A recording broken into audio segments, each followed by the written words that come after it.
Right, welcome back to the debate. మనం యాక్చువల్గా షర్మిల గారు జగన్ గారి మీద చేస్తున్న అటాక్, ఆమె చేస్తున్న విమర్శలు, ఆమె వేస్తున్న ప్రశ్నలకి సమాధానం చెప్పలేక తలకిందులవుతున్న సజ్జల రామకృష్ణారెడ్డి గారు, ఈ అంశం మీద మన నెక్స్ట్ టాపిక్ ఉంది యాక్చువల్గా.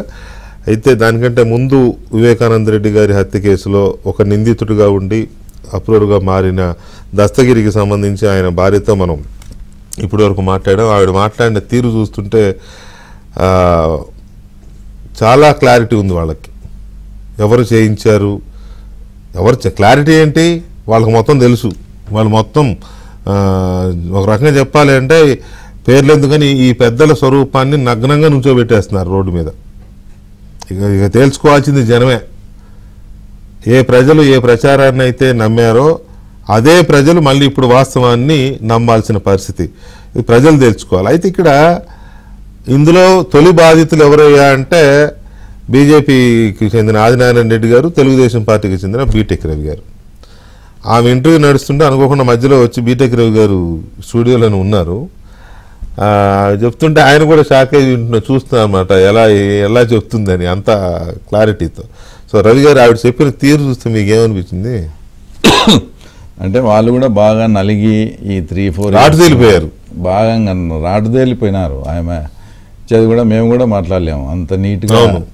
ఆ వర్డింగ్ కానీ, అంటే దీనికి ఎక్కడ సిబిఐకి మోదీ కనెక్షన్ ఉందని అంటే మాకు తెలియదు, కానీ ఆమె చెప్పేదాని ప్రకారం ఉందని చెప్పి ఎట్లా కనెక్ట్ చేస్తుందో చూడండి. అవునవును. ఇంకోటి ఏంటంటే అంటే ఆమె చెప్పాల్సిందంతా చెప్పింది.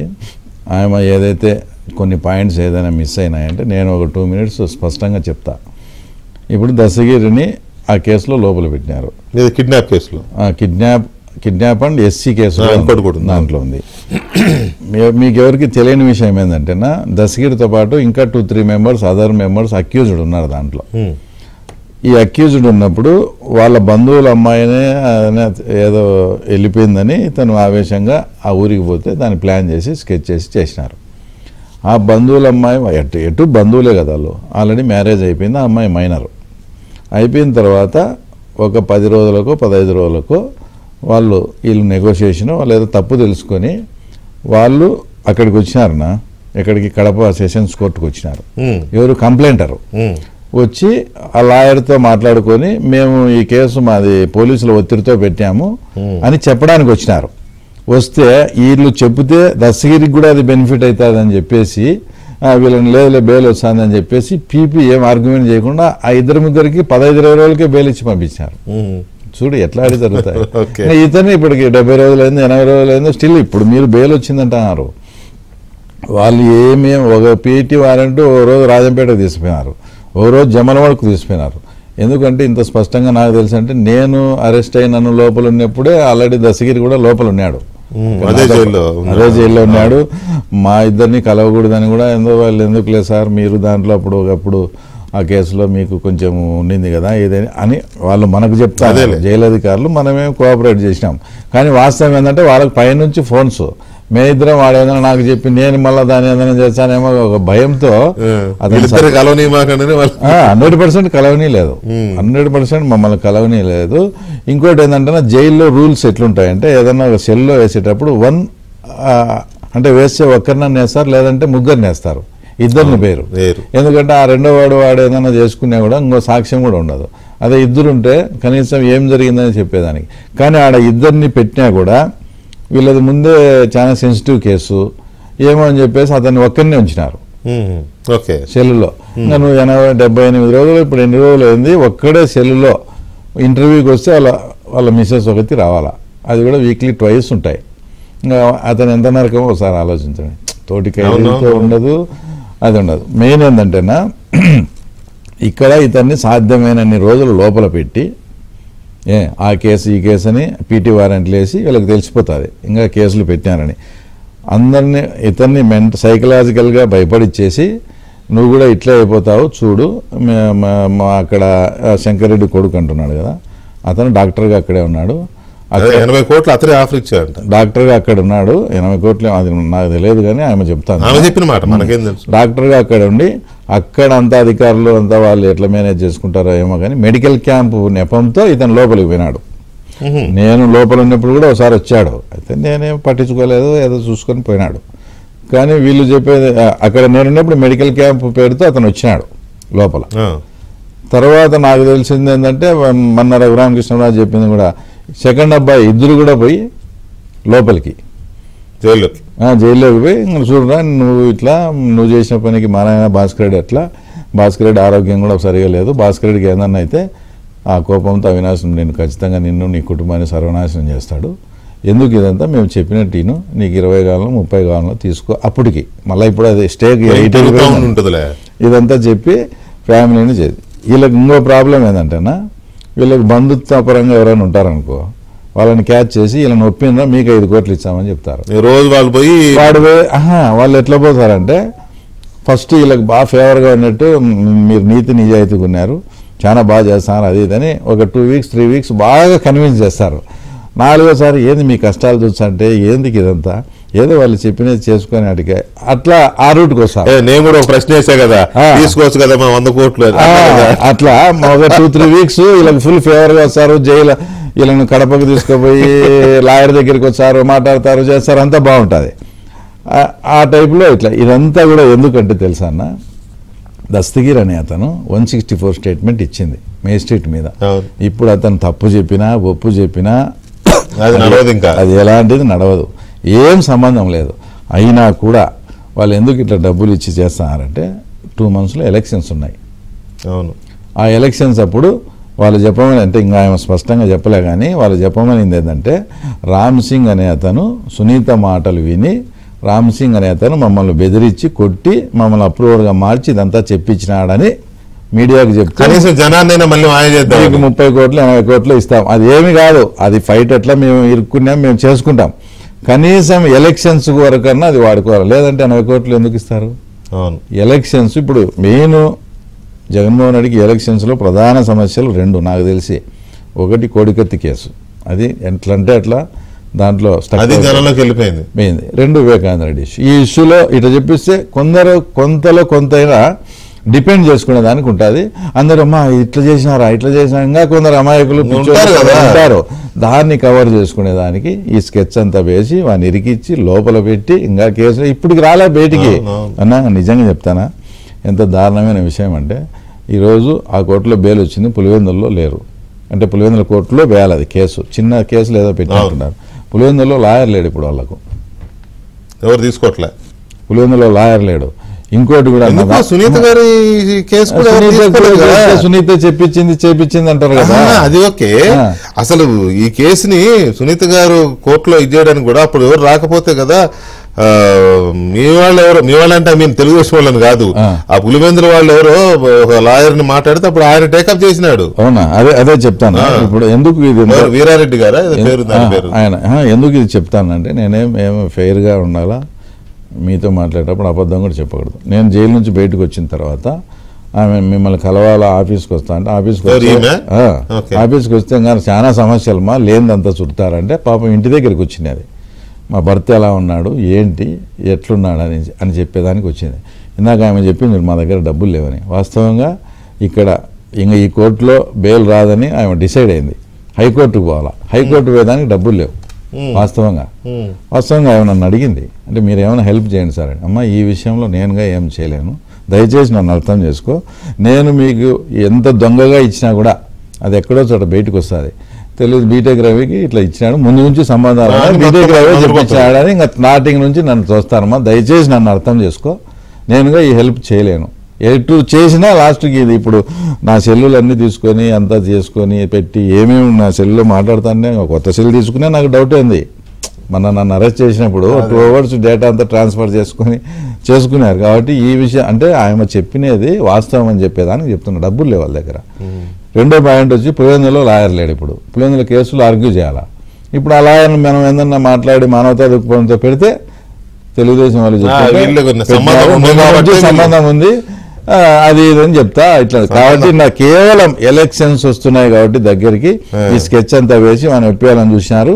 కానీ వాళ్ళు ఇదంతా కనుక్కొని వాళ్ళు ఆల్రెడీ మీడియాకు చేయడము చేసినారు. కాబట్టి నిజంగా ఆ పరిస్థితి ఇప్పుడు వాళ్ళు జరగాల్సిన నష్టం ఎట్లా జరిగిపోయింది. మాకు ఆ 70 కోట్లు 80 కోట్లు వచ్చే ఎటు వాళ్ళకి శిక్ష కూడా పడుతుంది సిబిఐ నుంచినా. అయినా కూడా మా కుటుంబం అన్నా మేమన్నా హ్యాపీగా ఉండొచ్చు కదా అని ఆలోచించకుండా వాళ్ళది రిజెక్ట్ చేసినారంటే నిజంగా మీ స్టూడియో నుంచి ఏబిఎన్ తరఫున ఆమెకు శబానా గారికి 100% మనం ధన్యవాదాలు. లేదు అసలు నిజంగా కూడా ఆమె ధైర్యానికి మెచ్చుకోవాలి. నేను అందుకని ఆఖరిలో జాగ్రత్తగా ఉండండి అంటే కూడా ఆమె ఏమవుతుందిలేండి చంపితే చంపుతానన్నట్టు మాట్లాడుతుంది ఆమె. చూద్దాం. ఎనీవే, ఇక మనం ఒకసారి ఈ షర్మిల గారి కాంగ్రెస్లో చేరిన తర్వాత ఆవిడ చేస్తున్న మాటల దాడి, జగన్మోహన్ రెడ్డి గారిని ఉద్దేశించి చేస్తున్న విమర్శలు, జగన్మోహన్ రెడ్డి గారి పరిపాలనను ఉద్దేశించి చేస్తున్న విమర్శలు, ఇవాళైతే ఏకంగా తండ్రిని అన్నని పోలుస్తూ చేసిన అటాక్, ఇవన్నీ ఒక రకంగా చెప్పాలంటే కొంత వైసీపీలో గందరగోళాన్ని, జగన్మోహన్ రెడ్డి గారి శిబిరంలో కాస్త కలకలన్నీ రేపుతున్న మాట వాస్తవం. షర్మిలకి మేము సమాధానం చెప్పాల్సిన అవసరం లేదు అంటూనే సజ్జల రామకృష్ణారెడ్డి గారు అరగంట మాట్లాడినాడు. ఇవాళ అరగంట. వైవి సుబ్బారెడ్డి గారు నిన్న మాట్లాడినాడు, మొన్న మాట్లాడినాడు, ఇవాళ మాట్లాడినారు. ఇట్లా ఆవిడ మీద కూడా జగన్మోహన్ రెడ్డి గారు తన వంది మాగోదుల్ని ఉసిగొల్పారు. కాకపోతే టీడీపీ వాళ్ళని బూతులు తిడతారు, ఆవిడని బూతులు తిట్టకుండా ఆవిడకి ఎవరో చంద్రబాబు స్క్రిప్ట్ చదువుతోందని, లేకపోతే ఇంకెవరో రాసిచ్చింది చదువుతోందని, ఆవిడ స్వార్థంతో అన్న మీద దాడి మొదలెట్టిందని ఇట్లాంటి మాటలతో మొదలెడుతున్నారు. కానీ వైసీపీ సోషల్ మీడియా మాత్రం అతి భయంకరమైన క్యారెక్టర్ అసాసినేషన్ స్టార్ట్ చేసింది షర్మిల గారి మీద. మరి ఇది జగన్ గారికి తెలుసో తెలియదో, తెలియకుండా ఉండే అవకాశం లేదు. కానీ మరి ఆయన ఏ ఉద్దేశంతో దాన్ని చూస్తూ ఊరుకున్నారో నాకు తెలియదు. కానీ భయంకరమైన క్యారెక్టర్ అసాసినేషన్ జరుగుతూ ఉంది. సో వీళ్ళు క్యారెక్టర్ అసాసినేట్ చేయాలి, వీళ్ళు వ్యక్తిత్వ హననం చేయాలి అని అంటే అది తల్లైనా చెల్లైనా లేకపోతే ఇంకొకళ్ళ భార్య అయినా ఇంకొకళ్ళ చెల్లైనా ఎవరైనా ఒకటే. మనకి నష్టం చేసేవాళ్ళు లేకపోతే వాళ్ళ వల్ల మనకి కష్టం కలుగుతుంది అంటే వాళ్ళ మీద అటాక్, ఇది ఆ ప్రిన్సిపల్. తర్వాత ఇవాళ షర్మిల గారు చేస్తున్న విమర్శలకి నిజంగా వైసీపీ దగ్గర సమాధానం ఉందా? అసలు ఈ పోరాటం ఎంతవరకు వెళుతుంది? ఇది కాంగ్రెస్ వర్సెస్ వైసీపీ లాగా లేదు, అన్నా చెల్లెళ్ళ యుద్ధం లాగానే కనబడుతోంది. షర్మిల గారు ఎక్కడ తగ్గడంలా, తగ్గేదే లేనట్టు దూసు. అలాగే సిపిఎం సీనియర్ నాయకులు, మాజీ శాసనసభ్యులు ఎంఏ గఫూర్ గారు అండ్ మస్తాన్ వలీ గారు, Congress party working president, Andhra Pradesh Congress party working president మనతో చర్చలో పాల్గొంటున్నారు. ఇప్పటివరకు గఫూర్ గారు మీరు దస్తగిరి గారి వైఫ్ శబానా గారి ఇంటర్వ్యూ చూసే ఉంటారు కదా, విన్నారా? కొంత టైము ఆవిడ చెప్పేదాన్ని బట్టి మీకు ఏమనిపించింది పరిస్థితులు అక్కడ? అంటే ఊహించిందేనండి. ఎందుకంటే పులివెందుల్లో ఉండి ఏ నిర్బంధము లేకుండా మరి అవినాష్ రెడ్డి మీద సాక్ష్యం చెప్పగలిగే పరిస్థితి ఉండదు. మరి పులివెందులో వాళ్ళకు ఉండేటువంటి బంధుత్వాలు అవి ఏం బలం ఉందో నాకు తెలియదు. కానీ నేనైతే ఎక్స్పెక్ట్ చేస్తున్నా అండి, ఈ అంచువేత ఉంటుంది. ఇంకా 2-3 మాసాలు ఎన్నికల్లో వైసీపీ ఓడిపోతే కాస్త వీళ్ళకి రిలీఫ్, కానీ వైసీపీ కనుక ఉంటే మాత్రం వాళ్లకు రిలీఫ్ ఉండదు. దస్తగిరికి ఆయన కనుక గట్టిగా ఇప్పుడు ఆమె ఎట్లయితే డబ్బులు మాకి మేము తీసుకోము, మేము ఖచ్చితంగా చెప్తాము అది అంటుందో, అదే కనుక అయితే ఆ తర్వాత దస్తగిరి ప్రాణానికి కూడా ప్రమాదం. ఇప్పటికే ప్రాణానికి ప్రమాదం ఉంది, జైల్లో కూడా ఉందని చెప్తుంది ఆమె. వాస్తవం అది. ఎందుకంటే సార్ ఇప్పుడు వెంకటకృష్ణ గారు మనం గమనించాల్సింది ఏమిటంటే ప్రాంతం ఏమిటి, ఏ ప్రాంతంలో ఉన్నారు, మరి వాళ్ళకి వ్యతిరేకంగా నోరు తెరిచి మాట్లాడే ధైర్యం ఎవరికి లేదు అక్కడ. సరే తెలుగుదేశం వాళ్ళు కొంతమంది ఉండవచ్చు, కానీ అంత దుర్మార్గమైనటువంటి నియంతృత్వ రాజ్యం అది. అట్లాంటి చోట మరి దస్తగిరిని ఎట్లా ఉండనిస్తారు సార్? అవినాష్ రెడ్డి భవిష్యత్ అంతా అతని మీద ఆధారపడింది. ఆల్రెడీ కన్ఫెషన్ స్టేట్మెంట్ ఇచ్చినాడు. కాబట్టి అతను మనిషి లేకుండా నిర్మూలన అయితే తప్ప లేకుంటే సార్ ఇక్కడ ఒకటి మనం వాళ్ళకి తెలుసు అనుకుంటా, మీకు తెలుసు, అతని నిర్మూలన అయినా సరే, నిర్మూలించినా, అతన్ని చంపినా సరే, జడ్జి ముందు ఇచ్చిన 164 స్టేట్మెంట్ దాన్ని ఎవ్వడు ఏమీ చేయలేడు. మరణ వాంగ్మూలం కంటే పవర్ఫుల్ అది, మీకు తెలుసు కదా వెంకటకృష్ణ గారు. చట్టం వేరు, ఆచరణ వేరండి. ఇప్పుడు హైకోర్టు జడ్జిలే ఎట్లా బెయిల్ ఇచ్చినారో మనకు తెలుసు. 3 రోజులు అసలు కేసు మొత్తం ఏదో తీర్పు చెప్పినట్లుగా చెప్పేసినాడు ఆయన. ఏమిటి దాని వెనుక ప్రభావం ఏమిటి? ఇప్పుడు 17A ఏం జరుగుతుందో మనం చూస్తున్నాం. కాబట్టి నాకు మీకున్నంత నమ్మకం నాకు లేదండి. అంటే ఎండ్ ఆఫ్ ది డే కాదు గఫూర్ గారు, మీ అనుభవంతో చెప్తున్న మాటలు డెఫినెట్ గా మనం దాన్ని మేము హానర్ చేస్తాము. కాకపోతే ఏంటంటే sir, end of the day మనం వ్యవస్థని నమ్మాలి. ఏదో ఒక స్టేజ్ లో వ్యవస్థలో న్యాయం జరుగుతుంది, నమ్మాలి. నేను కాదన్ను ఉన్నంతలో.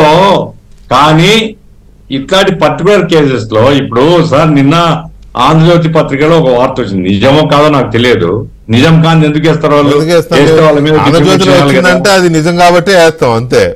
అదే కదా, 2 కోట్ల రూపాయల విలువ చేసే వజ్రాలతో కూడిన ఉంగరాన్ని ఒక సుప్రీంకోర్టు జడ్జికి ఇవ్వడానికి ప్రయత్నం చేసినారు అంటే ఏ స్థాయిలో వీళ్ళ రీచ్ ఉంది, ఏ స్థాయిలో ఈ కానీ జడ్జి గారు విసిరి కొట్టినాడు అనేది కూడా ఉంది. అది కూడా మనం గమనంలో నేను కాదన్ను. ఇప్పుడు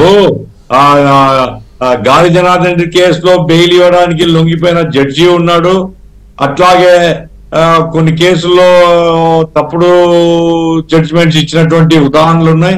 అదే సమయంలో ఇట్లాంటి ఒక ఐడియల్ ఆదర్శమైనటువంటి ఒక సంఘటన కూడా చూస్తున్నాం మనం. ఏమైనప్పటికీ కేంద్రంతో ఉండేటువంటి చనువుతో, కేంద్ర అధికారంలో ఉండేటువంటి వాళ్ళతో ఉండేటువంటి సాన్నిహిత్యంతో ఈయన చెయ్యని పాపాలు ఇక ఏం మిగలలేదండి. అన్ని ప్రయత్నాలు చేసేటువంటి వాళ్ళు కాబట్టి నేనేం కోరుకోవడం లేదు, కావాలని కోరుకోవడం లేదు ఆయన. కానీ ఆయన ప్రాణానికి ప్రమాదం ఉందని నాకు అనిపిస్తుంటుంది. లేలే, అది క్లియర్ గా ఉంది, సందేహం లేదు అందులో. ఎందుకంటే ఇప్పుడు బీటెక్ రవి గారు అక్కడే ఉన్నారు కాబట్టి నేను చెప్పదలుచుకున్నా. ఇప్పుడు ప్రజలు చైతన్యవంతులు వేయాలంటే ఆంధ్రజ్యోతి ఏదో ఏబిఎన్ ఆంధ్రజ్యోతి వాళ్ళు జరిపే డిబేట్స్ మొత్తం ప్రజలందరూ చూడరు కదండి. అవును, ప్రజల్ని ఎడ్యుకేట్ చేయడానికి ఓ ప్రధాన ప్రతిపక్ష పార్టీగా అసలు ఇట్టటోడా మనకు ముఖ్యమంత్రి అనేది ఓ పెద్ద క్యాంపెయిన్ చేపట్టొచ్చు. లేదు పార్టీగా చేస్తే రాజకీయం అవుతుంది. ఇప్పుడు సిటిజన్స్ ఫర్ డెమోక్రసీ పెట్టినారు, అట్లా ఒక ఆర్గనైజేషన్ పెట్టించి వ్యక్తిగతంగా ఏ ప్రమాణాలు లేనటువంటి, వ్యక్తిగతంగా ఏ విలువలు లేనటువంటి రాజకీయ నాయకుల సంగతి ప్రజల్ని చైతన్యవంతం చేయాలండి. వాళ్ళందరూ వాళ్ళు కాదు సార్, ఆయన జైల్లో ఎత్తే దిక్కు లేదు. ఏం చేయమంటారు? ఎట్లా సార్ ప్రధాన ప్రతిపక్ష పార్టీగా గతి ఉంటే మిగతా వాళ్ళు ఏం చేయగలుగుతారు సార్? రైట్, మాత్రం చాలా అవసరం ఉందండి. ప్రజల్ని చైతన్యవంతం చేయాలండి. ప్రజలు వాళ్ళందరూ వాళ్ళు కారు. ప్రజలకు ప్రతి ఇంటికి పోవాలి, పోస్టర్లు వేయాలి, బయటకు వస్తే వివేకానంద రెడ్డి బొమ్మ కనపడాలి, ఎవరు హంతకులో కనపడాలి. కోడికత్తి సీను ఎంత అన్యాయం జరిగిందో ఒక దళిత యువకునికి 5 సంవత్సరాలు బెయిల్ ఇవ్వకుండా పెట్టిన సంగతి ప్రజల్లో చర్చకు రావాలి. ఇట్లాంటి విషయాలన్నీ కూడా ఎవరో ఒకరు బాధ్యత తీసుకొని జనంలోకి తీసుకొని పోతే తప్ప వాళ్ళంతటా వాళ్ళు జనం చైతన్యవంతమై చేస్తారని ఎదురు చూడటం అది ఎన్నమావని నమ్ముకున్నట్టు ఉంటుందండి.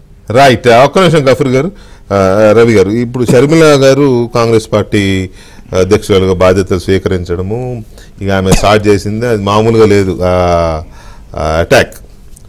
సరే, ఆయన 10 మాటలు ఆయన అంటే 1-2 మీకు పడుతున్నాయి. సహజంగా ఒక పార్టీగా కాబట్టి రాజకీయం ఉంటుంది కాబట్టి మీ పార్టీ మీద పడుతూనే ఉన్నాయి. బట్ ప్రధానంగా అధికారంలో ఉన్న అన్న ప్రభుత్వం ఆ పార్టీ మీదనే ఎక్కువ అటాక్ ఉంది. దాంట్లోకి వెళ్లే ముందు ఆమె ఆ స్టాండ్ తీసుకుంది కదా, దగాపడ్డ చెల్లెలుగా ఆమె ఆ స్టాండ్ తీసుకుంది కాంగ్రెస్ పార్టీలో చేరి. ఇప్పుడు ఈ సునీతారెడ్డి గారి కుటుంబం కూడా ఏమైనా స్టాండ్ తీసుకునే అవకాశం ఉందా? ఏదైనా పొలిటికల్ స్టాండ్ కానీ లేకపోతే ఎలక్షన్లో కంటెస్ట్ చేయడం కానీ ఇట్లాంటివి ఏమైనా ఉన్నాయా? అంటే నాకు తెలిసి అంటే సునీతమ్మకు జనరల్గా మేము 2 years నుంచి అంటే మేమెప్పుడు తెలుగుదేశం పార్టీ నుంచి మీరు మా పార్టీలోకి రండి అని కానీ ఆహ్వానించేది ఏం లేదు. ఎందుకంటే ఆ రోజు మర్డర్ జరుగుతానే నారాసుర చరిత్రను రాసినారు, తర్వాత బీటెక్ రవికి అన్నకు ఆదినాటి అన్నకు సంబంధం ఉందని రాసినారు. కాబట్టి మేమంతా కూడా వివేకానంద రెడ్డి కేసులో బాధితులం. చంద్రబాబు నాయుడు గారు మేము కావచ్చు, ఆయన మనిషిని మేము బాధితులము. ఆ తర్వాత అదే సమయంలో ఆమె తండ్రిని పోగొట్టుకొని ఆమె బాధితురాలు. కాబట్టి బాధితురాలు మేమేందన్నా ఎప్పుడన్నా కానీ సందర్భం మా మీద కేసు అప్పుడు అదప్పుడు మాట్లాడుకుంటూ ఉండడం మాత్రం వాస్తవము. అయితే ఎప్పుడు కూడా పొలిటికల్ డిస్కషన్ కానీ అమ్మాయి ఎంకరేజ్ చేసే పరిస్థితులు ఎప్పటికీ ఇంతవరకు అయితే జరగలేదు. ఈ మధ్య నేను కూడా సోషల్ మీడియాలో కూడా చూసినాను, సోషల్ మీడియాలో చూసినాను. అందులో ఇంకోటి ఏంటంటే ఆసక్తికరమైన విషయం, ఇందులో ఏదేమైనప్పటికీ షర్మిలమ్మ గారు ఒక మానసికమైన సపోర్ట్ అయితే వాళ్ళకు చేస్తూ వచ్చినారు. అవును, అది ఎందుకంటే సిబిఐ దగ్గర ఇవ్వడం కానీ ఇంకోటి కానీ, అంటే జనరల్గా ఫ్యామిలీలో మిగతా వాళ్ళు జగన్ భారతి వాళ్ళంతా కక్ష కట్టి వాళ్ళు దాంట్లో ఇరుక్కపోయి దానిలోంచి బయటపడేదానికి వాళ్ళు కక్షపూరితంగానే వ్యవహరిస్తూ ఉన్నా కూడా షర్మిలమ్మ మాత్రం వీళ్ళకు నైతికంగా మద్దతు ఇస్తూ ఏదో రకంగా చేస్తూ వచ్చినారు. కాబట్టి వీళ్ళు ఏమన్నా ఇప్పుడు షర్మిలమ్మ వచ్చి పిసిసి తీసుకుంది, ఆమె ఒకటే చోట ఇక్కడే పోటీ చేస్తే ఇక్కడే రిస్ట్రిక్ట్ అవుతుంది, ఆమె స్టేట్ అంతా తిరగాలి. కాబట్టి వీళ్ళని ఏమన్నా కాంగ్రెస్ పార్టీ తరపున ఏమన్నా పెడతారా అనేది ఒక ఆలోచన ఒక సోషల్ మీడియాలో కూడా వచ్చింది. సునీత గారి కుటుంబం ఏదో సునీతమ్మ కానీ సౌభాగ్యమ్మ కానీ ఏదైనా కానీ అట్లా ఏమన్నా అడుగుతాదేమో, ఎందుకంటే మారల్ సపోర్ట్ ఉంది కదా, అప్పుడు వీళ్ళు కాదనలేని పరిస్థితి ఏమన్నా ఉంటుందేమో అనేది ఒక యాంగిల్. అంటే ఇది జస్ట్ డిస్కషనే, నేనైతే వాళ్ళతో ఈ సబ్జెక్ట్ డిస్కస్ చేయలేదు. నేనేమనుకుంటా అంటే వాళ్లకు పాలిటిక్స్ కన్నా వివేకానంద రెడ్డి మర్డర్ విషయం అనేది ప్రైమరీ థింగ్, అంటే ఫస్ట్ ఆప్షన్ వాళ్ళు దానికే ఇస్తారు. మీకు జనరల్గా తెలిసిందే, అందరికీ తెలిసినదే అవినాష్ ఈరోజు బయట ఉన్నాడంటే దానికి కారణం ఏంటి అనేది. కాబట్టి వాళ్ళు డైరెక్ట్ కాంగ్రెస్ పార్టీ తరఫున ఎంపీకి కానీ ఇంకో దానికి కంటెస్ట్ చేస్తే అది అగెనెస్ట్ బీజేపీ. కాంగ్రెస్ అంటే అగెనెస్ట్ ఆ బీజేపీతో అంత శత్రుత్వం పెట్టుకొని ఇప్పుడే సగం కేసును అటకెక్కించిన పరిస్థితి ఉంది. ఇంకా పూర్తిగా అటకెక్కించుకునే అంత అమాయకంగా సాహసంగా వాళ్ళు కాంగ్రెస్ పార్టీకి పోటీ చేస్తారని నేనైతే అనుకోవడంలే. ఇంకా రెండో ఆప్షన్ వచ్చేసి అంబరీష్ చనిపోయినప్పుడు సుమలత గారు అక్కడ మాండ్యాలో, కర్ణాటక మాండ్యాలో ఓన్లీ జనతాదళ్ అక్కడ స్ట్రాంగ్, జనతాదళ్కు అంటే జేడిఎస్కు వ్యతిరేకంగా అన్ని పార్టీలు కాంగ్రెస్ బీజేపీ మిగతా అన్ని పార్టీలు ఉమ్మడి అభ్యర్థిగా ఇండిపెండెంట్ గా పెట్టినారు. సుమలత 1,00,000 ఓట్లతో గెలిచింది. ఆ రకంగా కూడా వాళ్ళు ఆలోచన చేసేదానికి ఆస్కారం ఉంది. ఇంకా ఇవన్నీ వద్దు మనకు అట్లా చేసినా కూడా వైసీపీ రంగంలో ఉంటదిగా. ఆమె జేడీఎస్ మీదనే గెలిచింది. ఇక్కడ ఎవరు అభ్యర్థిని పెట్టలేదు. ఇప్పుడు CPI CPM TDP Congress BJP అన్నీ కలిసి మాకు ఆమె పోరాటానికి మేము మద్దతు ఇస్తాము. నైతికంగా ఆమె గన వస్తే పోటీ పెట్టకుండా ఆమె ఏదైనా స్టేట్మెంట్ ధైర్యంగా ముందుకు వచ్చి మమ్మల్ని అడిగితే మేము అన్ని పార్టీలతో సంప్రదించి ఉమ్మడి అభ్యర్థిగా కనుక పెట్టుకోగలిగితే ఆమె ఇండిపెండెంట్గా కంటెస్ట్ చేసేదానికి రెండో ఆప్షన్. ఇంకా మూడో ఆప్షన్ ఇవన్నీ ఎందుకు, ఏదన్నా కానీ ఒక పొలిటికల్ ప్లాట్ఫామ్ అనేది లేకపోతే ఈ రాక్షసులతో మేము కష్టము, ఈ ఇండిపెండెంట్గా పోటీ చేసి ఆ గుర్తు ఎమ్మెల్యే ఎలక్షన్తో పాటు వస్తుంది కాబట్టి ఇది మేము సైకిల్ గుర్తు అని చెప్పుకోవాలా, వాళ్ళు ఆ గుర్తు అని చెప్పుకోవాలా, ఈ గుర్తు, ఈ కన్ఫ్యూజన్ అంతా ఎందుకు, ఏదన్నా డైరెక్ట్గా టీడీపీకి వచ్చి కంటెస్ట్ చేయడం అనేది మూడో ఆప్షన్. ఈ మూడు వాళ్ళు 1, 2, 3 ఉన్నాయి రాజకీయాల్లోకి రావాలా అని అనుకుంటే జరిగిన నష్టాన్ని మనం పూడ్చుకోవాలి అంటే దీంట్లో ఒకటి ఉందండి. అందరి అంటే పులివెందుల్లో ఉండే వాళ్ళ ఇప్పుడు వివేకానంద రెడ్డి మద్దతుదారులు ఉన్నారు, అందరూ మాతో బాగా మాట్లాడుతుంటారు కదా, వాళ్ళు చెప్పేది ఏంటంటే ఏ ఎంపీ సీటు కోసం అయితే వివేకానంద రెడ్డి హత్య జరిగిందో ఆ ఎంపీకే భార్య కానీ కూతురు కానీ కంటెస్ట్ చేసి వాళ్ళ మీద అవినాష్ మీద గెలిచి వివేకానంద రెడ్డి ఆత్మకు శాంతి చేకూర్చాలనే ఆలోచనతో అందరు ఉన్నారు. అభిమానులు ఉన్నారు.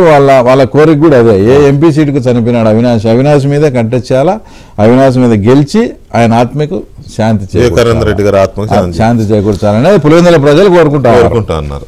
రైట్. ఇక మనం షర్మిల గారి కాంగ్రెస్ పార్టీ ఎంట్రీ, అలాగే అక్కడి నుంచి జరుగుతున్న ఉత్తరాంధ్ర జిల్లాల నుంచి కాకినాడ ఏలూరు దాకా వచ్చారు. ఈ మొత్తం జర్నీ అంతా కూడా, క్యాంపెయిన్ అంతా కూడా యాంటీ జగన్మోహన్ రెడ్డి గవర్నమెంట్, మొత్తం గవర్నమెంట్లో జరుగుతున్న అక్రమాలు, అన్యాయాలు, అవినీతి ఫెయిల్యూర్స్ వీటి మీదనే ఆమె దృష్టి పెట్టారు.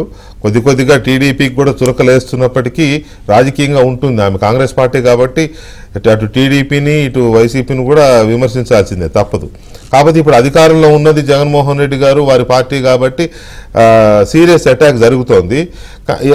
ఫస్ట్ ఒక రోజు పట్టించుకోకుండా ఉన్న రెండో రోజు నుంచి ఇటువైపు నుంచి కూడా ప్రతిదాడి మొదలైంది. ఒక రకంగా చెప్పాలి అని అంటే చాలా తీసేసినట్టు, షర్మిలని కేర్ చేయాల్సిన అవసరం లేదన్నట్టుగా పార్టీ నాయకులు మాట్లాడడం, పార్టీ సోషల్ మీడియానేమో క్యారెక్టర్ అసాసినేషన్, కొంతమంది అయితే కొన్ని పోస్టులు చూస్తూ ఉంటే నిజంగా చాలా భయంకరంగా ఉన్నాయి. సో ఈ రకమైన క్యారెక్టర్ అసాసినేషన్ భూత పురాణం నడిపిస్తున్నది యువతల వైపు నుంచి. సో కాంగ్రెస్ పార్టీ ఎలా రియాక్ట్ అవుతుంది? మస్తానవరి గారు నమస్తే. నమస్కారం సార్. షర్మిల గారి అటాక్ కి వైసీపీ నుంచి రెండు రకాల స్పందనలు మొదలైనాయి. ఒకటేమో ఎప్పట్లాగానే కొంతమందిని ఎగేసినట్టున్నారు, వాళ్ళు వచ్చి ఆ షర్మిలకు సమాధానం చెప్పాల్సిన అవసరం లేదు, షర్మిలకి మాట్లాడే నైతికత లేదు, షర్మిలకు అంత తెలివి లేదు, ఇట్లా మాట్లాడుతున్నారు. సోషల్ మీడియాలోనేమో చాలా భయంకరమైన అసాసినేషన్. సో ఏం చెప్తున్నారు మీరు? సార్, షర్మిలమ్మ గారు చాలా స్పష్టంగా ఉన్నారు. ఆంధ్రప్రదేశ్ కాంగ్రెస్ పార్టీ అధ్యక్ష బాధ్యతలు తీసుకునేటప్పుడు వీటన్నిటికి కూడా సిద్ధపడే ఆవిడ ఈ రాష్ట్ర ప్రజల పక్షాన రాజశేఖర రెడ్డి గారి ఆశయాలను పూర్తిగా తొంగలో తొక్కారు. ఆవిడ చాలా స్పష్టంగా ఈ రాష్ట్రంలో ఒక అహంకారపూరితమైన ప్రభుత్వం, అట్లానే ఇక్కడున్నటువంటి పార్టీలన్నీ కూడా మోడీ గారి కాళ్ళ దగ్గర తాకట్టు పెట్టినటువంటి వైనం, అది స్టీల్ ప్లాంటా, ప్రత్యేక హోదానా, పోలవరమా, మరి ఇటువంటి అన్ని ఆంధ్ర రాష్ట్ర ప్రయోజనాలు చేకూర్చేటటువంటి అన్నిటిని కూడా మోడీ కాళ్ళ దగ్గర తాకట్టు పెట్టారు, పెడచెవిని పెట్టారని ఆవిడ ప్రశ్నిస్తూ ఉంది. ఒకానొక దశలో ఈ యొక్క రాష్ట్ర ప్రభుత్వం జగన్మోహన్ రెడ్డి గారి ప్రభుత్వాన్ని సూటిగా ప్రశ్నించింది. మీకు నేను ఛాలెంజ్ సుబ్బారెడ్డి గారు అన్నారు, డెవలప్మెంట్ బాగా జరుగుతుంది. వైవి సుబ్బారెడ్డి గారు చాలా కళ్ళ ముందు విపరీతమైన డెవలప్మెంట్ జరిగింది, గతం ఎన్నడూ జరగనంత అభివృద్ధి జరిగింది, దీనికి కావాలంటే ఆవిడ వస్తే చూపిస్తామని చెప్పేటటువంటి మాట. చాలా స్పష్టంగా వైఎస్ షర్మిలమ్మ గారు నేను రెడీగా ఉన్నాను, డేటు ప్లేస్ మీరు చెప్పినా సరే, లేకపోతే నన్ను చెప్పమంటే నేనే చెప్తాను అనేటటువంటి మాట. లేదా సోషల్ మీడియాలో అంటారా, కొన్ని కుక్కలు మురుగుతూ ఉంటాయి దారిని పోయేటప్పుడు. ఓ మహానుభావుడు అంటుంటాడు, ఊరన్న తర్వాత చెరువు, ఊరన్న తర్వాత మురిగే కుక్కలు ఉంటాయి అనేటటువంటిది. ఈ మురిగే కుక్కలకి షర్మిలమ్మ భయపడేటటువంటిది ఆవిడ కాదు.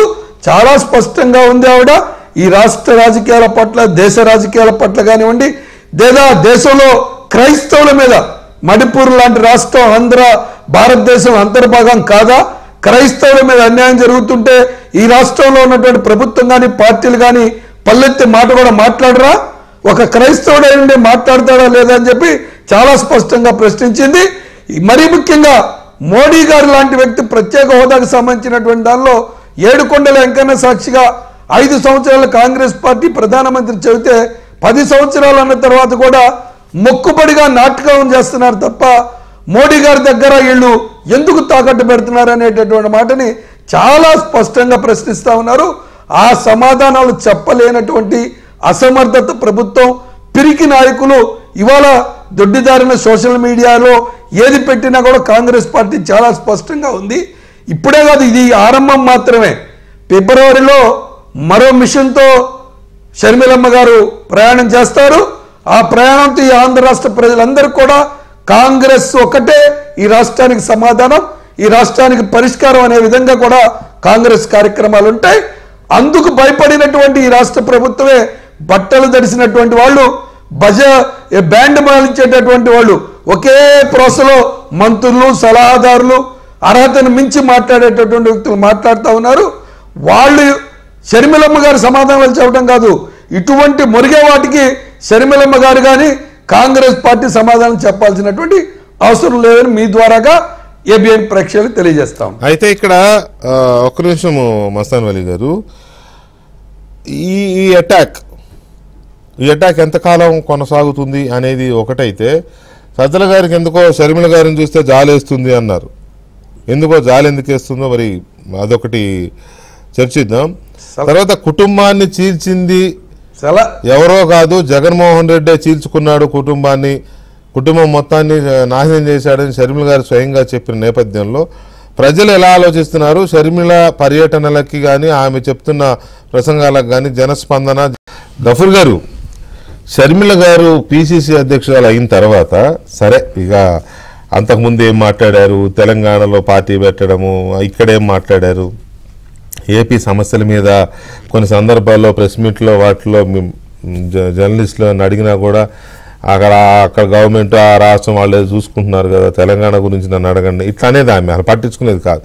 సరే, రాజకీయాలు అన్న తర్వాత ఆ సిచ్యువేషన్కి అనుకూలంగా మేఘావృతం అయినప్పుడు వర్షాలు పడతాయి, మేఘాలు అయినప్పుడు ఎండ ఇవన్నీ కామనే కదా.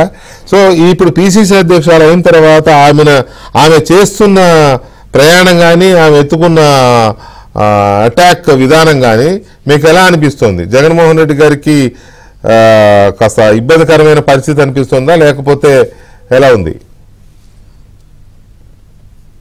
ఆమె సరైన దారిలోనే ప్రయాణం చేస్తుందనేసి నేను అనుకుంటున్నాను అండి. ఎందుకంటే పిసిసి అనేటువంటి కాంగ్రెస్ పార్టీ యొక్క రాష్ట్ర విభాగం, దానికి అధ్యక్షురాలు కాంగ్రెస్ పార్టీ ఆలోచన ధోరణికి అనుగుణంగా ప్రజల్లోకి పోవాలి తప్ప అన్న, తమ్ముడు, బావ, బావమరిది ఇవన్నీ కూడా రాజకీయాల్లో పనిచేయమని. ఇప్పుడు ఆమె జగన్ రెడ్డి అని అంటూ వైవి సుబ్బారెడ్డి గారు చెప్పిన తర్వాత జగన్ అన్ననే అంటానులే అని చెప్పింది. జగన్ అన్న అనొచ్చు, తప్పేం జగనన్న గారు జగన్ అన్న అంటూనే విమర్శల్లో తీవ్రత ఏం తగ్గలేదు. అవును, విమర్శల్లో తీవ్రత తగ్గలేదు. విభజన హామీలు, రాష్ట్రానికి జరిగిన అన్యాయము ఎవరు ప్రశ్నించాలండి? ఇప్పుడు అధికారం నుండే వైసీపీ ప్రశ్నించదు. ఏ కారణం వల్ల కాబట్టి తెలుగుదేశం పార్టీ బీజేపీతో స్నేహితాన్ని కోరుతుంది కాబట్టి వాళ్ళు ప్రశ్నించరు. జనసేన వాళ్ళ భాగం కాబట్టి వాళ్ళు మాట్లాడరు. కమ్యూనిస్టు మాట్లాడతాం కానీ మా వాయిస్ చాలా పరిమితము. కాబట్టి ఒక ప్రధాన దేశంలో ఉండేటువంటి ప్రధాన రాజకీయ పక్షం నుంచి రాష్ట్రం జరుగుతున్న అన్యాయాన్ని వ్యక్తం చేయడంలో కానీ, ప్రజల్లోకి నేరుగా రాష్ట్ర ప్రజల సమస్యల్ని తడవడంలో కానీ షర్మిల గారు ఎక్సలెంట్ గా పనిచేస్తున్నారని నేను అనుకుంటున్నాను. ఆమె తెలంగాణలో ఉన్నప్పుడు తెలంగాణ సమస్యలు మాట్లాడిన ఆంధ్రాకి వచ్చిన తర్వాత ఆమె అవగాహన కూడా ఎందుకు సహజంగా ఉంటుందండి. ఆంధ్ర పౌరురాలు ఆమె, పేరు ఏం పెట్టుకున్నా గానీ ఆంధ్రాలో ఉండేట ఆమె, ఆంధ్రాలో జరుగుతున్న డెవలప్మెంట్స్ హైదరాబాద్ ఉండే వాళ్ళకి ఎవరు తెలియదు. కాబట్టి పోలవరం గాని రాజధాని విషయంలో కావచ్చు, అభివృద్ధి విషయంలో కావచ్చు, రోడ్ల విషయంలో కావచ్చు, అన్ని విషయాల్లో చాలా క్షుణ్ణమైనటువంటి అవగాహనతో ఆమె మాట్లాడుతుంది.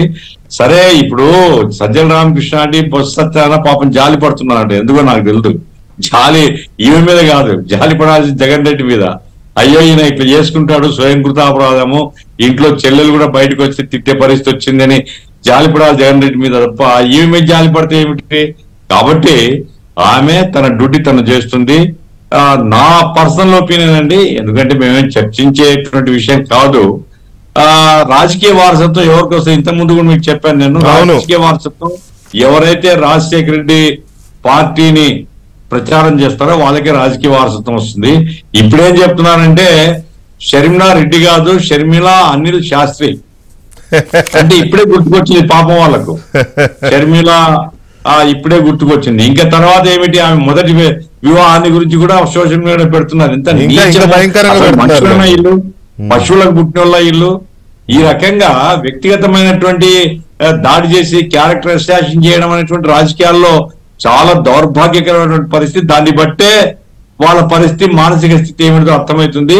కాబట్టి చాలా డోలాయమానంలో పడినారు. ఈమె అటాక్ బాగా ఇరుకున పెట్టేస్తుంది. ముందే గవర్నమెంట్ మీద వ్యతిరేక వాతావరణం ఏర్పడుతుంది. ఇప్పుడు ఈమె వచ్చిన తర్వాత ఈమె సొంత చెల్లెలే చెప్తుంది కదా అనేటువంటి చర్చ కూడా మొదలైంది.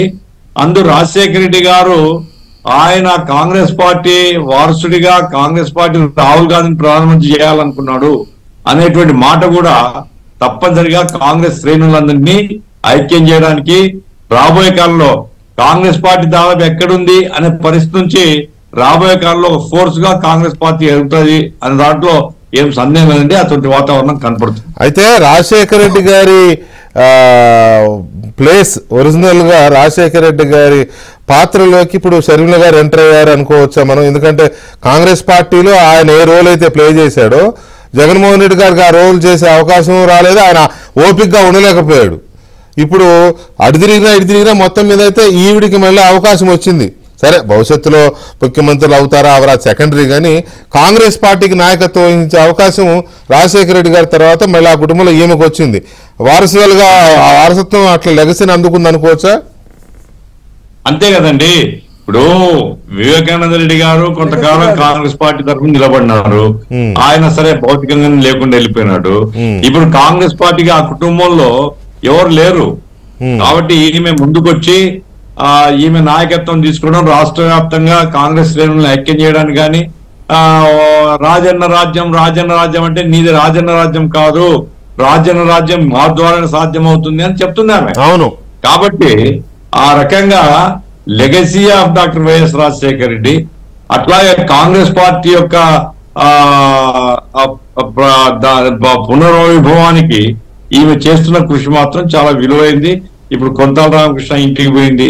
ఏవైనా కొంతాల రామకృష్ణ ఆల్రెడీ మన జనసేన కమిటీ అయి ఉన్నాడు. ఏమైనా అరుణ్ కుమార్ గారి దగ్గరికి వెళ్ళింది. అసంతృప్తి సెక్షన్లన్నీ కూడా ఇప్పుడు క్రమంగా బయటకు వస్తారండి. మా దగ్గర వినవస్తుంది, వాస్తవం ఏందో నాకు తెలియదు కానీ మా జయరాం గారు, మా జిల్లా మంత్రి, ఆయన కూడా కాంగ్రెస్ పార్టీ టికెట్ గుర్తకలిగమని అడుగుతున్నాడు. ఇట్లా జయరాం గారా? ఒక మంత్రి గారు లేదు, ఇద్దరు ఎమ్మెల్యేలు ఉన్నారు, ఇద్దరు ఎమ్మెల్యేలు కూడా. ఆల్రెడీ రాయదుర్గం వచ్చేసింది కదా, ఆల్రెడీ రాయదుర్గం వచ్చింది. నేను ఇప్పుడే కర్నూలు జిల్లాలో ఈ రకంగా ఏంటంటే కాంగ్రెస్ లో ఉండేటువంటి సెక్షన్స్ అన్ని సమీకరించబడడానికి, అట్లాగే ఇతర పార్టీల్లో అసంతృప్తి చెంది బయటికి రావాలనుకునే వాళ్ళకు కూడా ఒక ఆత్మవిశ్వాసాన్ని కలిగించే పద్ధతిలోనే ఆమె సాగుతుందని నేను అనుకుంటున్నాను. బీజేపీని మేమంతా ఆవేదన పడేవాళ్ళం. ఈ రాష్ట్రంలో బీజేపీ లేదు, బలం లేదు, ఎవరు లేరు బీజేపీకి, కానీ రాష్ట్రం అంతా బీజేపీనే. శక్తులు బీజేపీ, బాబు, జగన్, పవన్ అని ఎప్పుడు నేను చెప్పేవాడిని. ఇప్పుడు అటు కాదు, బీజేపీకి వ్యతిరేకంగా ఒక బలమైన ఫోర్స్ తయారవుతుందంటే వామపక్షాలకు కూడా ఇది చాలా మంచి పరిణామంగా మేము భావిస్తున్నాం. రైట్. ఒక్క నిమిషం మస్తానోళ్ళు గారు, మీరు చెప్తున్నారు. ఒక్క నిమిషం రవి గారిని అడిగా. రవి గారు, షర్మిల గారి ఎంట్రీ, ఈ ప్రయాణం మొదలుపెట్టిన తర్వాత ఇప్పటి వరకు ఫైట్ టీడీపీ వర్సెస్ వైసీపీ, లేదా టీడీపీ జనసేన కూటమి వర్సెస్ వైసీపీ, అంతే కదా. కానీ ఇప్పుడు ఈవిడ వచ్చిన తర్వాత ఫైట్ అటేమైనా మారుతున్నట్టు ఏమైనా కనబడుతుందా మీకు? అంటే ఆయన వచ్చిన తర్వాత ఫైట్ అప్పుడే మారిపోయి ఏదో ఆ స్టేజ్ లేదు. మాకుండే సమాచారం కూడా ఏంటంటే వాళ్ళ టార్గెట్ ఇప్పుడు కాదు, వాళ్ళు కూడా అదే అంటున్నారు. వాళ్ళు కూడా ఏదో సమ్ పర్సెంటేజ్ పెంచుకొని ఇప్పుడు ఎటు కొంచెం అంటే జనము చూసేదానికి మీటింగ్స్ కానీ సర్వేలు కానీ అన్నీ తెలుగుదేశం పార్టీనే వచ్చే పరిస్థితి ఉంది. కాబట్టి జగన్మోహన్ రెడ్డికి ఓడిపోయిన తర్వాత ఆయనకు అనేకమైనటువంటి సమస్యలు, ఎందుకంటే కేసులు చాలా ఉన్నాయి, ఆయన మోస్ట్లీ డిస్క్వాలిఫై అయ్యే అవకాశం కూడా ఉంటుంది. అప్పుడు ఆటోమేటిక్గా షర్మిల డెవలప్ కావచ్చు. ఒకవేళ ఏదన్నా కానీ సెంట్రల్లో కాంగ్రెస్ వచ్చే పరిస్థితి ఉంటే వాళ్ళు ఎందుకో మొదటి నుంచి మా ఫస్ట్ సంతకం స్పెషల్ స్టేటస్ మీదనే అని అంటున్నారు. అట్లా ఏదన్నా కొన్ని పరిణామాలు జరిగినప్పుడు ఇప్పటికిప్పుడైతే నాకు తెలిసి వచ్చేదే ఇంకా జనరల్గా ఈ పార్టీలో టికెట్ రానోళ్ళు, ఆ పార్టీలో టికెట్ రానోళ్ళు, వాళ్ళు ఏదైనా ఉనికి చాటు చెప్పుకునే దానికి వాళ్ళకి 5,000, 10,000, 15,000 చీల్చగలిగితే తర్వాత మళ్ళీ ఫ్యూచర్ ఉంటుంది. మాకు కాంగ్రెస్ పార్టీ తరపున ఇన్ని వచ్చినాయి అనేది చెప్పుకునే దానికి పనికొస్తుంది. ఒకటి నా ప్రధానంగా ఈరోజు ఆయన జగన్మోహన్ రెడ్డి నిన్న మాట్లాడితే ఏమన్నా అంటే మా చిన్నాన్నకు అంటే వివేకానంద రెడ్డికి మంత్రి పదవి ఇచ్చి మా కుటుంబాన్ని చీల్చింది ఆ రోజు కాంగ్రెస్ పార్టీ అని చెప్పాడు. ఇప్పుడు చేసి అసలు అతను అంత ఘోరంగా ఎట్లా పచ్చబద్దాలు మాట్లాడతాడో మాకైతే తెలియదు. అతను కాంగ్రెస్ పార్టీ అతనికి మంత్రి పదవి ఇచ్చిన తర్వాత ఇతను పక్కన పార్టీ పెట్టినాడు. ఫస్ట్ కాంగ్రెస్ పార్టీ ఒక కుటుంబం అనుకునే మంత్రి పదవి ఇచ్చింది. ఆయనకు మంత్రి పదవి ఇస్తేనే ఈయన అసూయ జలసి మా ఏంది నాకు కాకుండా ఇట్లా వచ్చింది ఆయన ఫీల్ అయిపోయి ఆయన సపరేట్ గా ఈ వైఎస్ఆర్ కాంగ్రెస్ పార్టీ పెట్టుకున్నాడు. కాబట్టి కాంగ్రెస్ పార్టీ చీల్చిందని కాదు, కాంగ్రెస్ పార్టీ వాళ్ళ ఫ్యామిలీని గౌరవించి వాళ్ళకు మంత్రి పదవి ఇస్తే ఈయన పక్కకు పోయి చీలిపోయినాడు. తర్వాత ఈరోజు మామూలుగా రాజశేఖర రెడ్డి గారు ఒకసారి వాళ్ళు ఇద్దరు చనిపోయినారు. ఇద్దరు న్యాచురల్ డెత్ కాదు, రాజశేఖర రెడ్డిది కానీ వివేకానంద రెడ్డిది కానీ. ఈరోజు ఇద్దరు ఆత్మలు క్షోభించే విధంగా జగన్ రెడ్డి ప్రవర్తిస్తున్నాడు. ఒకరిని డైరెక్ట్ అటాక్, రెండోది రాజశేఖర రెడ్డి గారు ఏనాడు ఊహించినారు తన కడుపున పెట్టిన ఒక బిడ్డ తన కడుపున పెట్టిన ఇంకో బిడ్డను ఈ రకంగా హింసించి తరిమి వేరే స్టేట్కు పంపించి భార్యతో సహా రాజశేఖర రెడ్డి గారు అంటే కానీ జగన్ రెడ్డి ఏం చేసినారా లాస్ట్ కంటే నిజంగా మనం ఏదన్నంటే ఆయన ఆత్మ శాంతించాలని ప్రేయర్ చేసినట్ట ఎన్ని గన వాస్తవాలు అయితే రాజశేఖర రెడ్డి ఆత్మ కూడా క్షోభించే విధంగా ఈరోజు జగన్మోహన్ రెడ్డి ప్రవర్తిస్తూ ఉన్నాడు. ఆయన ఏం చెప్తాను ఇంకోటినా మీరు ఇందాక తెలంగాణలో పోయాని ఆయన తెలంగాణకు పోయేది ఇష్టం లేదు పాపం. ఆయన ఎంతసేపు ఉన్నా ఇక్కడ ఉండి ఫైట్ చేయాలనే కేవలం తల్లి కోసం ఆమె చాలా ఇబ్బంది పడి ఇంకా తల్లి మాటను ఎదురు చెప్పలేక అక్కడికి పోవాల్సి వచ్చింది. తర్వాత ఇంకోటి ఆయన ఏదన్నా కానీ మేము కుటుంబాన్ని చీల్చినాం అది ఇదంటే నువ్వు ఏదన్నా కానీ ఆమెకు ఏదైనా సముచిత స్థానమో చెల్లెలు కదా అని లేదు. సముచిత స్థానం కాకపోయినా ఆమె షర్మిల గారు ఏం చెప్తున్నారంటే నాకు పదవి ఇకపోయినా ఇంకోటి ఇకపోయినా నాకేం బాధ లేదు. మా అన్న మంచి ముఖ్యమంత్రిగా పేరు తెచ్చుకుంటే చాలనుకున్నాను. కనీసం మా నాన్న కాంగ్రెస్ పార్టీకి ఏదైతే చేశాడో అవన్నీ కూడా గంగలో కలుపుతా ప్రజలను కూడా ఇబ్బంది పెట్టి ఈ రకంగా చేసేటప్పుడు నేను రావాల్సిన సమయం ఆసన్నమైంది, అవసరం ఉంది ఇప్పుడు ఆంధ్రప్రదేశ్ రాష్ట్రానికి. ఆమె అయితే ఎటు తెలుగుదేశం పార్టీలోకి రాలేదు, చేయలేదు. వాళ్ళ నాయన పార్టీ ఆ పార్టీలోనే ఆయన చనిపోయినాడు కాబట్టి కాంగ్రెస్ పార్టీలోకి పోయింది. కానీ దీనికి ఆయన ఏం మాట్లాడినా కూడా ఆయన చంద్రబాబు నాయుడుని కూడా అంటుంటే ఆయన ఏం మాట్లాడినా కూడా చంద్రబాబు నాయుడు సార్ మాట్లాడిస్తాడని స్క్రిప్ట్ అని ఇంత దారుణంగా అనడానికి ఏముందిలే, ఏదో ఒకటి అనాలి కాబట్టి. అయితే ఒకటి ఇప్పుడు ఆంధ్రప్రదేశ్ లో ఎవరు ప్రభుత్వాన్ని విమర్శించినా చంద్రబాబు నాయుడు మాటలు చంద్రబాబు నాయుడు అనిపించాడు. ఇప్పుడు ఇందాక అది లెగసీ అనేది అది కూడా ఏంటంటే ఫస్ట్ డే 1 నుంచి నాకు ఆ రోజు బ్రదర్ అనిల్ గారు ఎయిర్పోర్ట్లో కలిసినప్పుడు కూడా చెప్పింది అదే. డే 1 నుంచి మమ్మల్ని అవాయిడ్ చేస్తా దూరం పెట్టాలని చేసినారు. ఇంకా మాకు ఏ ఆప్షన్ లేక అటు ఇటు ఏ ఆప్షన్ లేక మేము వాస్తవంగా అయితే షర్మిలకు అన్నకు వ్యతిరేకంగా రావాలని కానీ ఇట్లా లేదు. ఆ పరిస్థితి వచ్చి జగన్మోహన్ రెడ్డి గారే తీసుకొచ్చారు అని అనిల్ చెప్పాడా? చెప్పినాడు. ఇంకా మాకు వేరే ఆప్షనే లేదు. ఈ ఆప్షనే ఒకటి ఆ స్టేజ్కి ఆయన తీసుకురావడం వల్లనే మేము ఈ రకంగా చేయాల్సి వచ్చింది అంటున్నాడు. ఏంటి ప్రాబ్లం ఏంటంటే ఈమెకి ఏదైనా రాజ్యసభ కానీ ఇంకోటి కానీ ఇస్తే మన సార్ ఎట్లా ఎమ్మెల్యేలను కలిసాడు, నాయకులను కలిసాడు. ఈ మాడుంటే అందరూ అడిగిపోతారు తయారవుతాడని వాళ్ళిద్దరూ మాట్లాడుకొని ఇంట్లో ఇంత పని చేసినారు.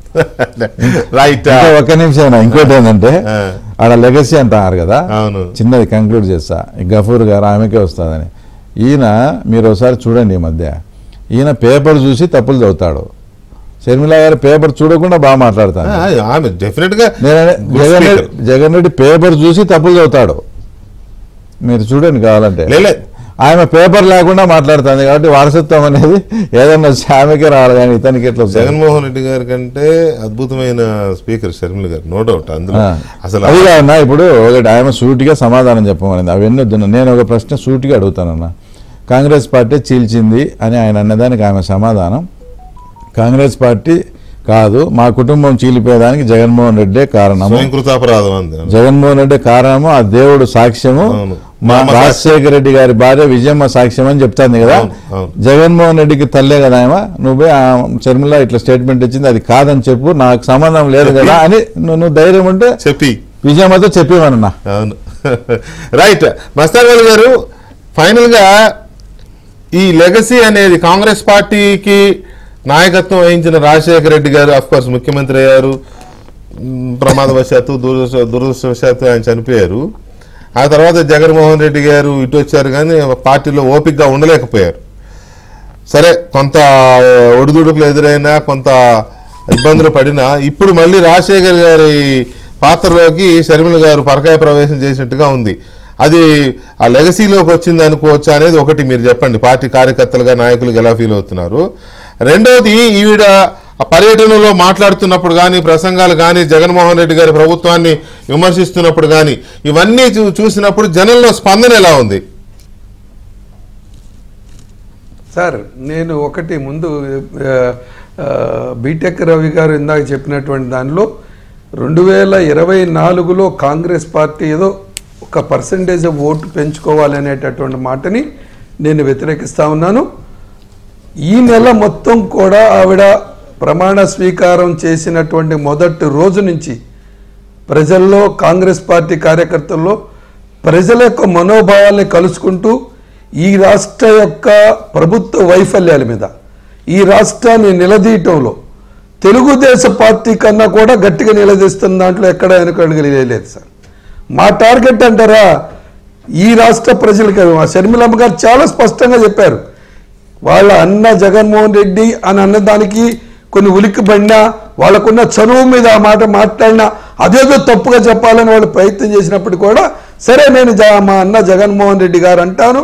అన్న కూడా రాష్ట్ర ప్రయోజనాల కోసం, అది పోలవరం 600 కోట్ల కోసం అదాని గ్రూప్కి ఏ విధంగా తాకట్టు పెట్టారో దాని మీద మాట్లాడలేనటువంటి వైరంలో ఉన్నటువంటి దాని కానీ, మరి పోలవరం సంబంధించినటువంటి దాని కానీ, స్టీల్ ప్లాంట్ కానీ, ప్రత్యేక హోదా కానీ, రాజధాని అంశాల్లో కానీ కాంగ్రెస్ పార్టీ చాలా స్పష్టంగా ఉంది.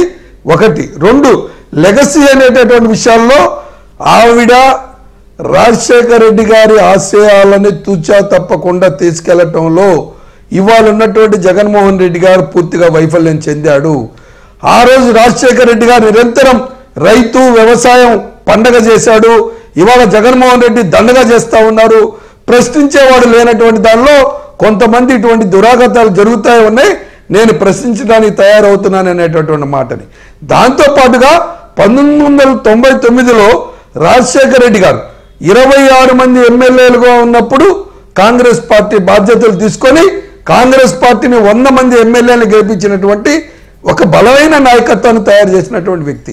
ఇవాళ అదే నాయకత్వాన్ని పుణికిపుచ్చుకున్నటువంటి ఈ షర్మిలమ్మ గారు మరలా ఇప్పుడున్నటువంటి ఈ కాంగ్రెస్ పార్టీ మాత్రమే ఈ రాష్ట్రానికి పరిష్కారం, ఈ రాష్ట్రానికి సమాధానం అనేటటువంటి మాటగా రాజశేఖర రెడ్డి గారు నమ్మిన సిద్ధాంతాన్ని వారి యొక్క సోదరుడు, వారి యొక్క వారసుడు అని చెప్పి ఏదైతే కాంగ్రెస్ పార్టీ ఓటు బ్యాంకుని దొంగలించుకొని దొంగ ఓట్లతో ఇవాళ ప్రభుత్వాన్ని నడుపుతున్నారో ఆ ఓటు బ్యాంకులు తీసుకొచ్చి ఈ రాష్ట్ర ప్రజల పక్షాన పనిచేయాలనేటటువంటిదే ఆవిడ యొక్క లెగసీ. ఈ రెండు కలిసి 2024లో నేను చెప్పింది కాదు, ఒక ప్రముఖ సర్వే కనుక్కొని కావాలంటే ప్రధానమంత్రిగా చూస్తే 49% ఇవాళ రాహుల్ గాంధీని అడుగుతా ఉన్నారు, 36% నరేంద్ర మోడీని అడుగుతున్నారని ఒక చాణక్య సర్వే ఆంధ్రప్రదేశ్ ప్రజలు కోరుకుంటా ఉన్నారు. ఈ యొక్క ప్రభావం భారతీయ జనతా పార్టీకి తొత్తులుగా ఉన్నటువంటి పార్టీలు, ప్రభుత్వాలు ఇవాళ ఈ రాష్ట్రంలో సామాజిక న్యాయం చేయలేకపోతా ఉన్నారు. కేవలం ప్రజలు తప్పుదారి పట్టించడానికి సామాజిక న్యాయం మస్తాన్ గారు అంతా బాగుంది. డెఫినెట్ గా మీరు తీసుకున్న లైన్ కానీ లేకపోతే షర్మిల గారు తీసుకున్న లైన్, ఆవిడ చేస్తున్న ప్రసంగాలు, అటాక్ ఒక పొలిటికల్ పార్టీ ఎలా చేయాలో అలా వెళ్తున్నారు. ఇప్పటికి చాలా కాలానికి ఒక కొత్త జోష్ ఒకటి వచ్చింది మీకు, మీ పార్టీకి. అంతవరకు ఎవరు కాదలేని ఫ్యాక్ట్. కాకపోతే ఇవాళ ఎందుకో నాకు ఒకటి అనిపించింది, ఉండవల్లి గారి దగ్గరికి వెళ్ళారు, రిటర్న్లో ఆయనతో కాసేపు మాట్లాడారు. ఓకే, ఆయన చాలా సన్నిహితుడు రాజశేఖర రెడ్డి గారికి, అంతవరకు బాగుంది. ఇవాళ 1500 రోజు కదా అమరావతి ఉద్యమానికి. అక్కడికి వెళ్ళి కాస్త ఉద్యమం చేస్తున్న మహిళల్ని, వాళ్ళని ఆవిడ కూడా కాస్త కలిసి సంఘీభావం తెలిపితే ఒక కొత్త ఇది వచ్చి ఉండేదేమో అని అనిపించింది. ఎందుకని ఆలోచన చేయలేదు? లేదు, ఇంకా ఆవిడ ఆ యొక్క రాజధాని ఏరియాలోకి ఇంకా రాలేదు. తప్పకుండా వచ్చినప్పుడు మా రాహుల్ గాంధీ గారు భారత్ జోడో యాత్రలో అమరావతి రైతాంగానికి సంబంధించినటువంటి దాంట్లో మేము అమరావతి రాజధాని కట్టుబడి ఉన్నాం అని అమరావతి రైతులకు స్పష్టంగా చెప్పారు. వాళ్ళు దేవస్థానం నుంచి న్యాయస్థానం నుంచి దేవస్థానానికి వెళ్ళినప్పుడు కానీ, లేదా అమరావతి నుంచి వైజాగ్ దాకా అవతల దాకా పాదయాత్ర చేసినప్పుడు కానీ, ఈ ప్రభుత్వం వాళ్ళ రాష్ట్ర ప్రభుత్వం అడ్డంకులు ఏర్పాటు చేసినప్పుడు కూడా కాంగ్రెస్ పార్టీ వారి పక్షాన నిలబడింది. అమరావతి రాజధానికి కట్టుబడి ఉన్నాం అనేటటువంటి విషయాన్ని ఈ సందర్భంగా తెలియజేస్తా ఉన్నాను. తూచా తప్పకుండా ఆవిడ కాంగ్రెస్ లైన్లో ఎక్కడ డివేట్ అయ్యేటటువంటి పరిస్థితి లేదు. రాజశేఖర రెడ్డి గారి ఆశయాల్ని తీసుకెళ్లడంలో ప్రముఖ పాత్ర తీసుకుంటుంది.